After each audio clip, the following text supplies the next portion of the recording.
I would just introduce myself. My name is Elena. I am the Senior Recruitment and Admissions Manager for the Engel and Sloan programs.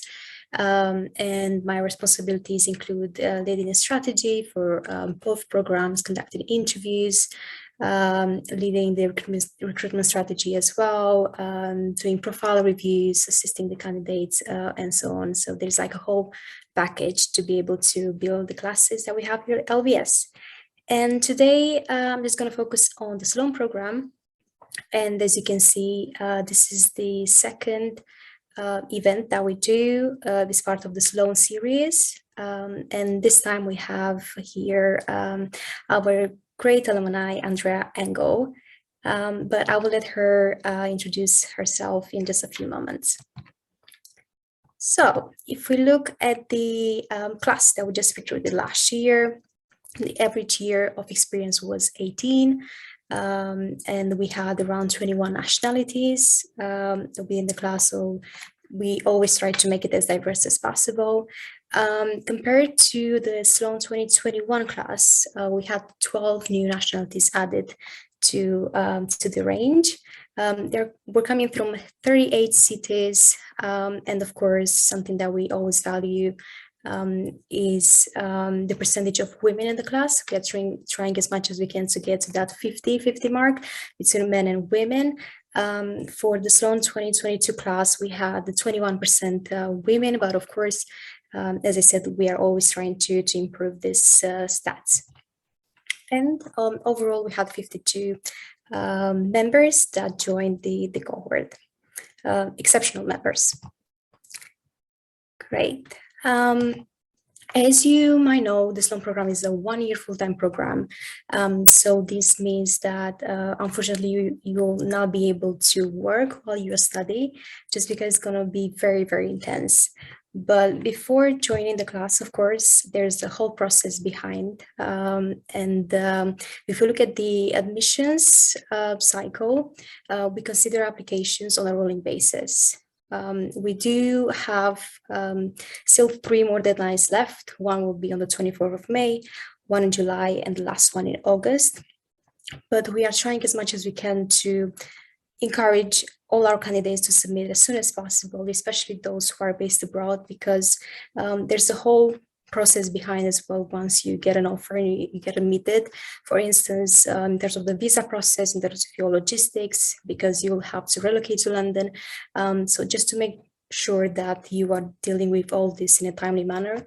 And of course, for us as well, to be able to deal with our logistics from our side. In case you do not know exactly if this program is the best fit for you, you can always send your CV over to us, to our recruitment team on sloan@london.edu, and we'll be more than happy to assess your profile or to answer to any questions you have about the program. And of course, if you wish to submit, we'll be there to assist as well with the application process. And some housekeeping rules. So the experience today shared is just for the Sloan candidates and Sloan prospects. But in case there are any other attendees who would like to hear more about the school, they can also, of course, participate. This is a webinar format. So this means that your camera will not be on, not even, and you'll be muted while we run the event. However, you can use the chat function or the Q&A function to ask us any questions, either related to the admissions process or to our guest speaker today.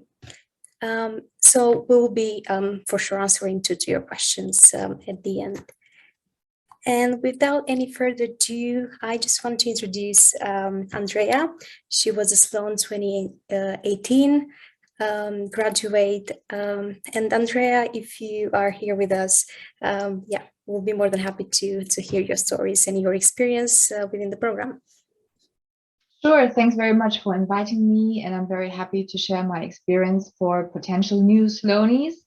And yeah, so if there are any questions, please feel free to go ahead. I think Elena and we will talk a lot through the program and my experiences with it, but you know, maybe you have some special questions that I do not give in the moment. So then please feel free to ask. And also, if you're keen on, you can take me on LinkedIn and connect me on LinkedIn if there's anything later on. Great, thank you. So thank you again for coming. It's a great honor to have you here. And one of my first questions would be if you can just tell us a little bit more about your background before you joined the program in 2018. Sure. So from my background, I am a German lawyer. So I'm registered as a German bar, and I'm specialized in international trade and global supply chain law. And I lived in Switzerland almost 15 years before I joined Sloan. I was working for one of the biggest commodity trader in the world. Some of you who are listening might know it was Glencore, and I was there for almost 15 years as well, running the legal department for the commodity business. And I came to a point where I just realized that in my career that I have seen almost everything that I could have seen. I am highly involved in the operational business, less in the strategic business. So that is actually my background. Nothing more really to say. So as a lawyer, as you can imagine, we're quite limited in what we are doing. So so I wanted to broaden actually my knowledge and my background. And I knew London from a couple of business trips, but I used to go there also privately very, very often. So it was the perfect location for me to be there. Great.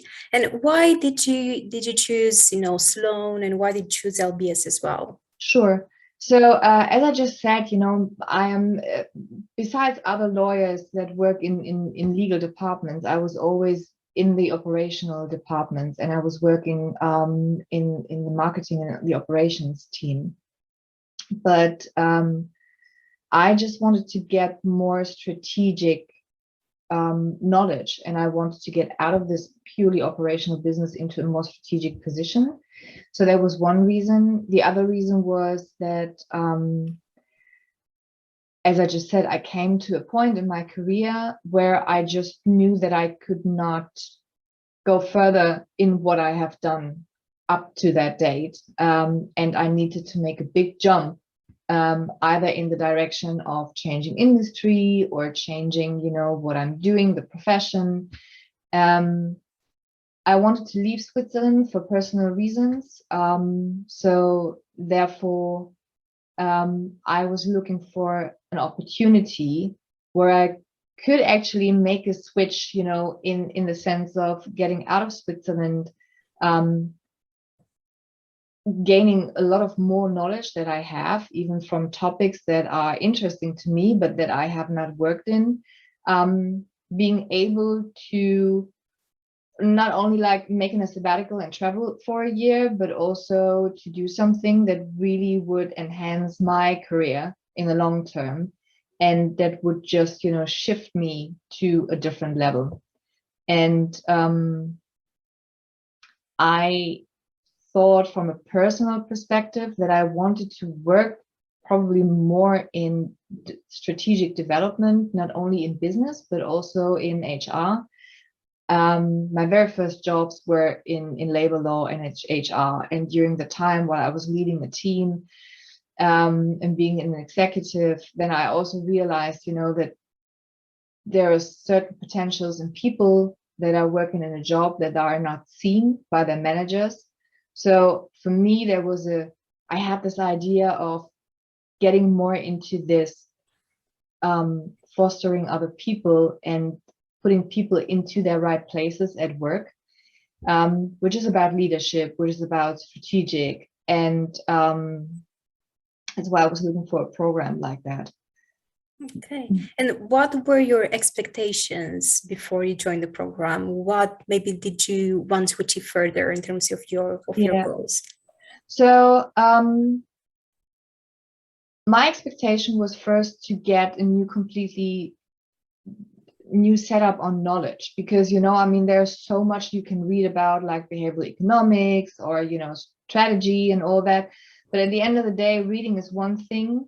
Sitting in a classroom, having like a teacher, professor in front of you that does know the up-to-date knowledge is much more intense. Plus, you know, when you just try to do it on your own, there's so much material, you just don't know what to pick the right thing for you.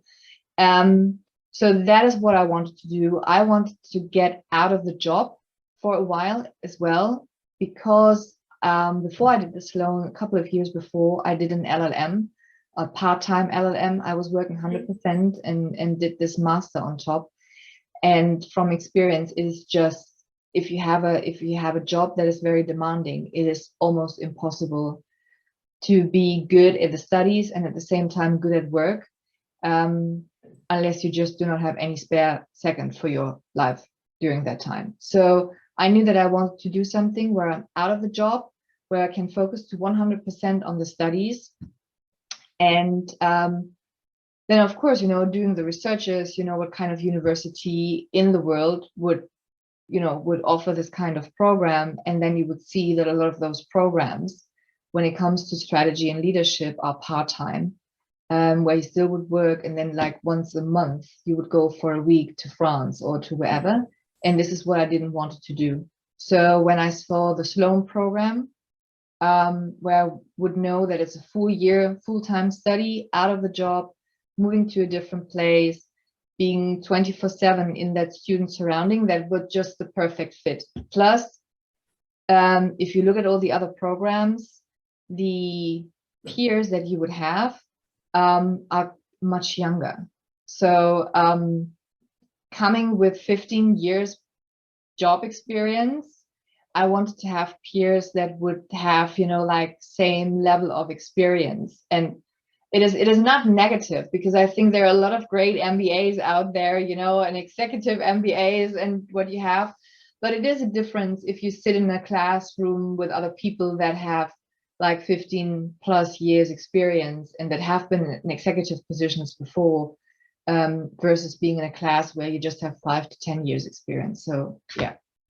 Sure, yeah. Sloan is one of the most senior programs we have here at LBS. And I think what maybe makes us unique is, of course, that LBS is the only school outside of US that offers this kind of program. And then also the seniority of the cohort itself is really is much higher than probably in US.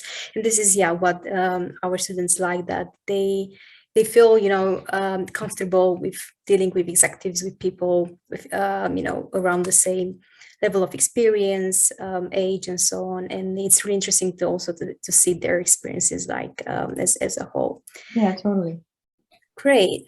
Now, if we are looking actually on the experience on the program, when you started within your cohort, which new industries or perspectives you were exposed to, you know, that maybe helped you become where you are today, and what you are currently doing? Yeah, sure. Probably it sounds funny now for all those people who deal with finances every day. But as a lawyer, I'm not dealing with numbers, and I'm not dealing with finances. So that was definitely an industry which was new to me. I mean, we had some CFOs in the classroom, and you know, of course, you have corporate finance and all that, which are like topics that I've never ever touched before in that intensity. So that was something completely new. We had people. I was very surprised. We had 2 people from the military, one from the British Army, and then we had like a doctor from the Indian Army there. So that was also very, very refreshing. And this was something that you would never normally, you know, come across. So I think those 2 were the, you know, the most exceptional things. Yeah, the 2 guys that we had from the British armies and the Indian military. Yeah, and then, you know, I mean, we had a lot of from the finance world, you know, banks, investment bankers, traders, and all that, which I mean, I knew before, but not in that Mhm. And how do you think this was like a diverse cohort? Because we also have a similar question from from the audience. If your peers were from like similar professional progress, where it was like quite diverse in terms of nationality, industry, job function, and so on. I mean, it was completely diverse. First of all, I think, if from my perspective, I think we had about like 5 lawyers or so in the class, which were strange enough, all women. But from that perspective, every other industry is very different. Then we had, I don't know how many nationalities we had, but it was actually from every continent there was someone. Um, um, I have friends now in India and Pakistan, Kuwait, Jordan, Japan. We had Jamaica, we had the US. I was the only German one. We had one guy who still has 3 passports, like Swiss, France, Mexican. We had a lot of colleagues from Brazil, from Russia, Georgia. So it was really all around the world, and I think all around, in different industries, from pharmaceutical over marketing to, me as a lawyer. And I think what makes it so special is that you have to deal with these different ways how people deal with things. When you also are coming into the group, so you will be set into a group with 4 or 5 people, depending how big the class will be at the end of the day. And there are, sometimes it just clashes because the way how things are done is different. So in my group, I had a British guy, Brazilian guy, somebody from South Korea, somebody from India, and myself. And there are 5 different ways to deal with issues. There are 5 different ways to deal with a project that you have. And then it's not always easy, because you have also 5 people who used to be executives and who used to tell people how to do things. And then suddenly they're all sitting together and they try to find a solution. So no, that is an experience that I think personally, and I used to work in global companies, not even in the most international company you will have in that intensity that you can actually experience with Sloan. Yeah, I think just to contribute on that, I think that this is one of the aims of us creating the study group as diverse as possible. And sometimes, of course, then we might be like on the same professional level. But I think this, help you, as you said, see like the broader, let's say, picture, have more solutions, see how everyone, is thinking, how they approach that specific issue and so on. And this is also like a learning style that we always like to promote, this peer-to-peer learning that is really, really valuable here at LBS. And what do you think you have learned from the others, from your study group, or from the cohort as a whole? I think what you can learn in general, or what I learned, is that sometimes you have to walk in the shoes of the other person. You have to change your perspective. There's never a right or wrong, I mean, it's not 100% black or white. There are a lot of different, shades of gray in between. What I definitely have learned is a lot also about myself. It is a very self-reflecting program, and also being in a study group, you realize very quickly in which position you are from the group. If you are more the mediator, or the troublemaker, or you say just nothing. So these are the things that I have learned a lot about myself. I have learned when it's the right time to say something, or better be quiet. As I can say, yeah. Besides all the academical knowledge that you gain, of course. Okay. And what kind of, let's say, challenges have you faced as a female leader? Maybe even within the cohort, or maybe before that, or even after, finishing the program. Yeah. So so when I look at my professional experiences, I always used to work in a domain that is, I would say, 80-90% controlled by men. Raw material, commodity business, and now also where I'm working now, in machinery, forklift truck production. That is an industry where women are not really in high positions. So in that sense, sometimes it makes it difficult, still, unfortunately, for being recognized as, a valued, respected partner. And I say that, just imagine, having meetings where you have 20 people sitting, and out of these 20 people, like 10 each side, there are only 2 women. And the rest are just like 18 men that are trying to negotiate a contract to their very best. And then in that position, you as a woman, especially when you are there as the only lawyer for those contract negotiations, you have to stand up. And that can make it sometimes very difficult. Plus also, there's something very special in Germany. To a certain extent, sometimes as a woman, you also give an advantage for the fact that you are a woman, because they have to fulfill a quote. They have to fulfill a female quote. They want to be to the outside. They want to be more the more diverse company. And they just realize, whoops, in our board, we just have men. Now we need to have a woman into it, right? So this is what I learned. I will definitely not take this experience into the classroom, because that is not the case here. Though I have to admit, it's still, if, as you just said, just 21% of the classmates are women. So the female side is still very, low. There are just more men.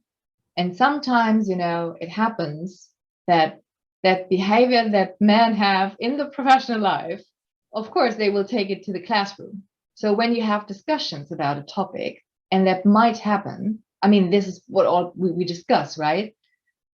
It could happen, that then you just realize, whoops, hey, just because I'm a woman, hey, let me talk, right? So yeah, I think we also get feedback back as women in the classroom, learning how to stand up, to be a little bit more vocal, a little bit more louder. I think this is something that you have to have. There's also refreshing when you're on the study groups. So we had study groups where in each study group was one female student. It is very funny how the perspective on some things differs. We had a assignment in behavioral economics where we had to get women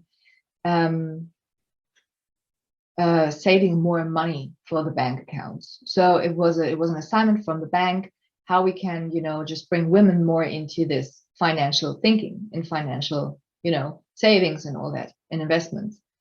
And it is very funny if 4 men tell you as a woman what might interest you. And then you come as a woman and you say, I don't care about this, what you're saying, because I'm looking at it from that perspective. And I think that is very important for both sides, because there you understand, that men think just in a different way sometimes than women. And, so you have this discussion. But I think overall, to all the female hearers and listeners today,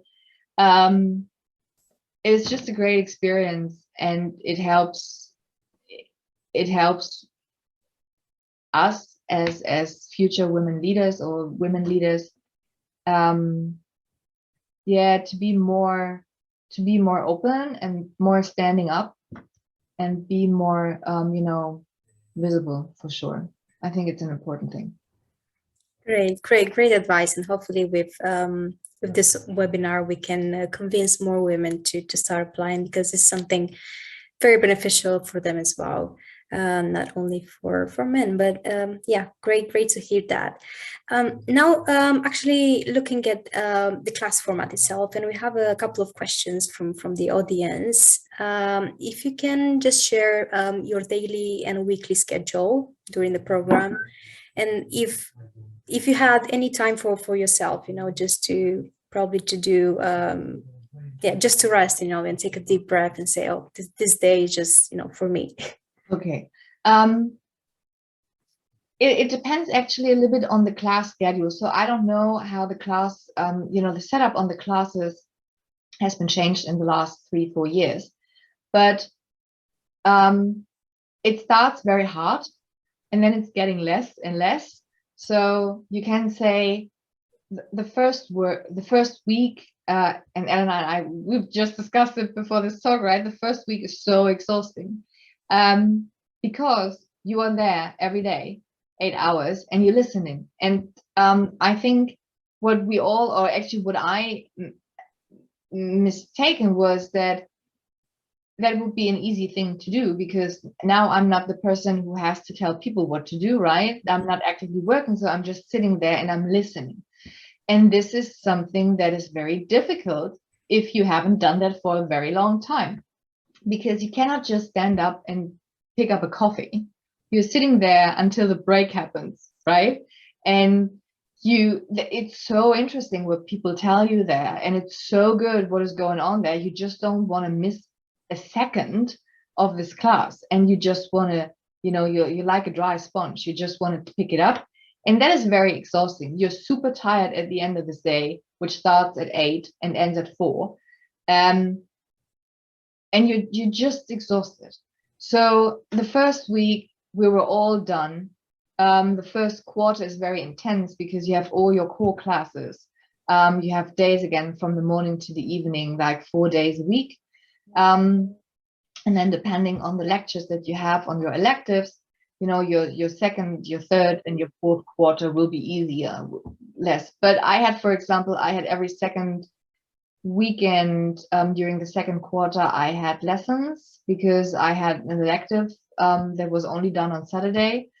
So then actually, while other people on Saturday, had a fun weekend, I was like, no, I have class and I have to be there and I have to be, just awake. But you have enough time for yourself. I think it depends how you come into the program. If you are on your own, like I was, I could schedule exactly how I wanted to have it, right? At the end of the day, it didn't matter if I was learning at 1 p.m. or at 1 a.m. in the morning, because I could schedule it for my own. If you come with a family, I think there you have to, it's different because you still have your family. And we had a lot of classmates who came with their complete family over to London for a full year. And there it's different. But do not underestimate the amount that you have to learn and the amount you have to read. And I know it's a very individual thing, but for some, reading a lot makes you tired. Some can do it easily. All the tasks where I had to deal with finances and calculating, that was a killer for me. On the other hand, things like behavioral economics, where I was highly interested in, when I was reading that, for me, that was pure pleasure. So it depends, right, what you have to do, but you have to learn a lot. That's true. You have to read a lot. I still could do my sports and all that. But there's plenty of time. Plus, there's also a lot of private things that you do with your classmates, because it's not only about learning. It's about creating new friends or making new friends. It's a very intense year. People come into that year with all the same approach. Majority of them have never lived in London before, so they come into a new city or a new country, maybe even a new continent, and they want to make friends. And so you also have to balance this. It's not only work, but it's also, making friends, going out with them, spending your leisure time with your classmates, plus family. So, it can be a very intense year though. Yeah, and also network, because this is something that, it's really valuable in the program, and people need to take advantage of the networking opportunities with Oh, their totally. classmates, or maybe across the school itself, because there are so many clubs. Maybe they Yeah. can join social activities, and so on. But because you already touched a little bit about the courses that you have done, you have your question. What was the intensity of the finance and accounting courses in the Sloan program? Oh God, now you ask somebody that is really bad when it comes to this. For me, it was extremely intense, very much intense. I can tell you, for those who are dealing with that on a professional level before, for them it was nothing, right? So it was like, yeah, I can calculate that. It is intense. You really have to understand how calculations are. I was always like, why do I have to understand that? If I'm going on a C level, I have somebody doing that for me. So, but it is definitely worthwhile to do it. If you would ask me today, I have no idea. But what is still in my head is what kind of strategy for the company I can take out of this. And that is always like the key thing, right? Of course I have to know how to calculate a WACC or an EBIT or whatever, but I also have to understand what does it mean for the company from the perspective, what is the next company strategic? Okay, brilliant. And if we look at the faculty members, what faculty inspired you the most, and why? For me, it was behavioral economics, because is that the faculty behavioral economics, or do you have to which faculty that belongs, Eleanor? To be honest, I'm not very familiar with the names, but for sure you can just say the subject, and probably we can look after. Yeah. Because it was something that anyway, personally, I'm interested in that. So for those who do not know what it is, it's about David Farrow would kill me probably now when he hears that, but it's very psychological driven. It's understanding how somebody makes decision and understanding how you can influence these kind of decisions. And for me, that is a very personally interested topic, but it also changed my way, not only on a professional level, but also on a private level, how I make decisions now. And everything that it was related to that was for me of the greatest interest. So as I said, behavioral economics, then you have different other electives which are going in the same way, but have different topics, like incentives. There was like change management, but it wasn't in the sense how you would do it on the purely operational level, change management in the sense of how do you get the people from a company into this change management process, right? These were the topics that I personally liked the very, very most. And then, of course, at the very beginning, you have a lot of basics like corporate strategy, strategy in general, marketing, these things that are just very essential for you as, somebody that runs a company. Brilliant, thank you. And now looking at what you are doing at the moment, so what has changed? Probably this is the most intriguing part for everyone here is in the audience. What have changed professionally and personally after you completed the program, and how also your perspective changed at the same time? So, so I said at the beginning that, being a specialized lawyer for international trade and global supply chain, before I came to Sloan, I thought that I wanted to change my profession, that I wanted not doing that anymore, and that I wanted to go more into a consultant area and maybe working more with people rather than with business. And I was really of that impression that after that Sloan year, where I gained a lot of information and knowledge about leadership and strategy, that I would do it, and that I would change, into a more consultancy role, that I would change into a role where I'm related more to HR development. And during the Sloan, I realized that this is not what I want to do. And it came to me completely unexpected. I was at a GBA in San Francisco, and I was very much interested in this kind of industry, like Google and Facebook, this kind of industry that is very dynamic, that is very creative, that is very flexible and agile. And I really wanted to go into that way. And then I was in San Francisco, and I have visited a lot of companies, of course, in that area. And I just realized that it bores me to death. Which is a very personal thing, but I was listening to the 10th talk, like, we had this brilliant idea, and then we did it, and then we lost the money, and it was all the same story. And I was like, no, that is, it is not as brilliant and creative as I thought it would be. And at the same time, it's such a stupid story, but maybe, funny to tell, because my hotel room in San Francisco had a window that went straight to the industrial harbor. And I'm very fascinated by international logistics. So every morning when I was looking out of the window, I saw the vessels in front of the harbor that would be discharged or, just loaded.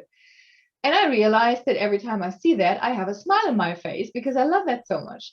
So it was really the GBA in San Francisco that made me aware that what I was doing, the industry that I was working in, global supply chain and in international trade and logistics, that this is really what I love.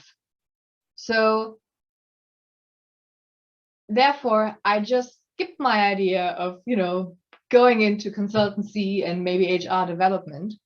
And I was talking to some consultants, if I could be in that area, but not working in a company fixed, but like working as a consultant. But the truth is, at the end of the day, I had several talks, and they all said to me, you would be, since I do not have a consultant career, I would start as a junior consultant, which would not be, appropriate for me. So I would be like an expert. And it just turned out that there was no way for me to go that way that I thought it would be. Plus, I wanted to stay in my old industry. And then just by coincidence, I got my ex-colleague that used to work with me, I was her boss, said to me that there was a new job, and she understood that I didn't want to go to back to Switzerland. At that time, I still had my old job at Glencore, so it was planned that I would come back to Switzerland and into that same company after I studied in London. And so I just said, look, it sounds interesting. They were looking for a legal person in international supply chain law.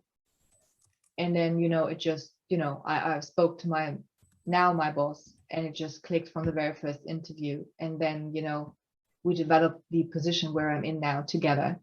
It wasn't planned to go back to Germany. It was just planned not going back to Switzerland.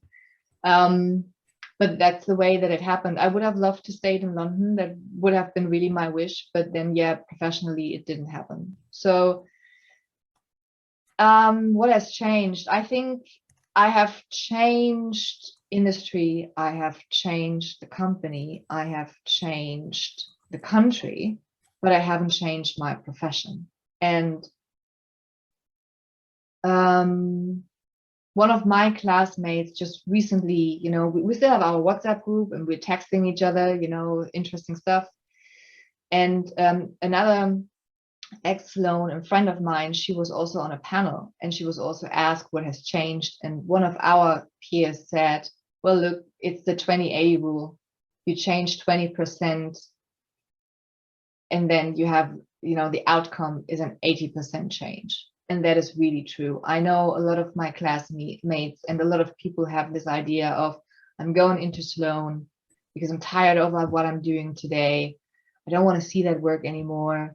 And I want to do this, and I want to change the industry, and I want to do this and this and this.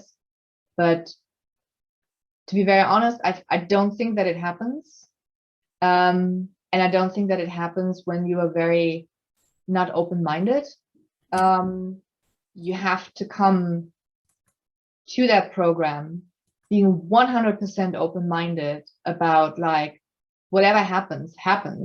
And I'm just looking where, my interests really are.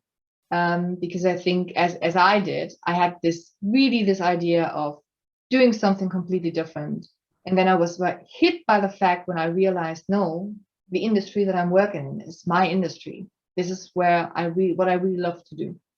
So now I'm in Germany. I'm working for the Kion Group, which is the Europe's biggest forklift truck producer and supply chain warehouse producers. So actually my company is doing the big warehouses for Amazon or Google, and forklift trucks.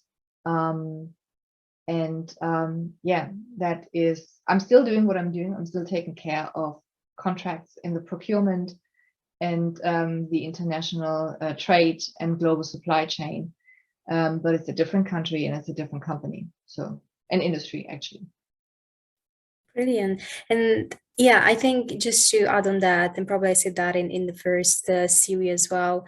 I think, of course, it is very important to come up with some goals before you apply for the program, because this will be actually one of the interview questions, why you want to do the program, what will be your career goals. But this doesn't mean that you have to stick with that until the end. Exactly. And you have to follow that path, because there are so many other opportunities. As you said, you just realize that during the GPA that the current institute that you are working in is something that you like to continue doing. So yeah, I think I always say in our consultations with the prospective students or with candidates that it's fine if they want to change it during the program, because there are so many other opportunities, activities that can influence their decision and what might be the best suitable for them after graduation. Exactly. So thank you for sharing that.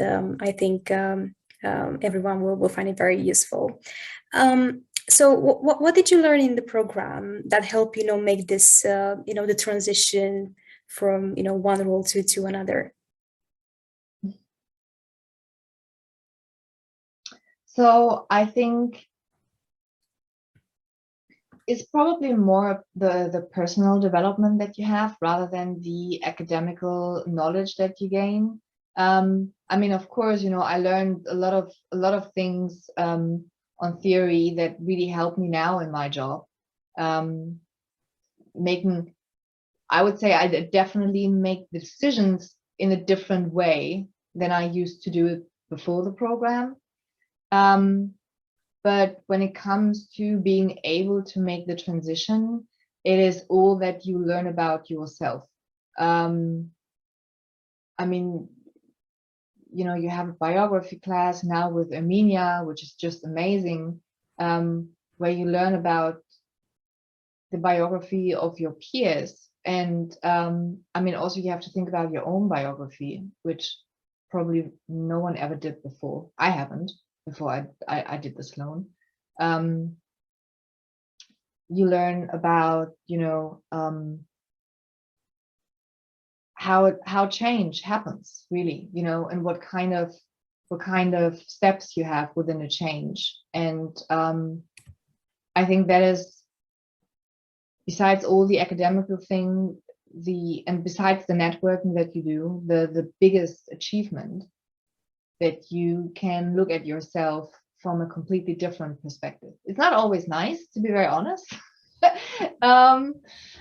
But it is so necessary, and that makes you not a better person, but it makes you to understand yourself much better, which is very important, not only for the transition, but also, in your job. If you know this is a trigger that I react on, then maybe you just know it ahead, and then you do not jump on that trigger. So these kind of things. Okay, brilliant. We have here in the Q&A section just 2 other questions from our audience, and they're about electives. What are the most impressive and inspiring electives from your perspective, and how many electives did you choose as well? I think I had 6 or 7 electives. Actually, I do not know anymore how much electives is. I think 5 is mandatory, and then I think I took 6 or 7 just out of interest, really. I just can't repeat myself again. So the most impressive electives for me were everything that is related to psychology, and how you use psychology in your business, like behavioral economics, change management. That was my personal interest. I do know, like paths to power. These are the things that are really, stimulating to me. I do know that there are also a lot of other electives which are less psychological, which are more like, financing related, that were also very, very good for those who were interested in that. So to be very honest, I think for every thing that you would like professionally, there's something that you can gain. But it is an eye opener if you know how decisions are made, and what happens within yourself if you make decisions, and even more when you know how you influence other people making the decision. Okay, brilliant. Now, because you only have like 10 minutes left of the event, it's been really, really insightful. In terms of the program itself and your experience, do you have any regrets, or would you do anything differently? Like, I don't know, maybe spending your time differently, or maybe interacting with more people, any electives that you would have liked to do, but probably you didn't have, the capacity to do? I think I did a lot of electives, and I had a lot of exams. I mean, there's one thing that you always have to remember: every elective also means you have to write an assignment, right? So it's not that you just can sit there and do nothing. It's really, one elective is one assignment, and it's very intense.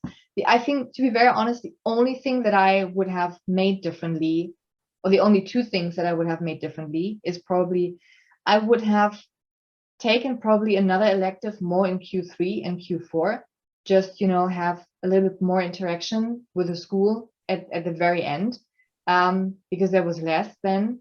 And yeah, that was not so nice. And the other thing is, there was a summer break between the classes, and then there was a GBA for me, and then I had a break until I think it was like end of August.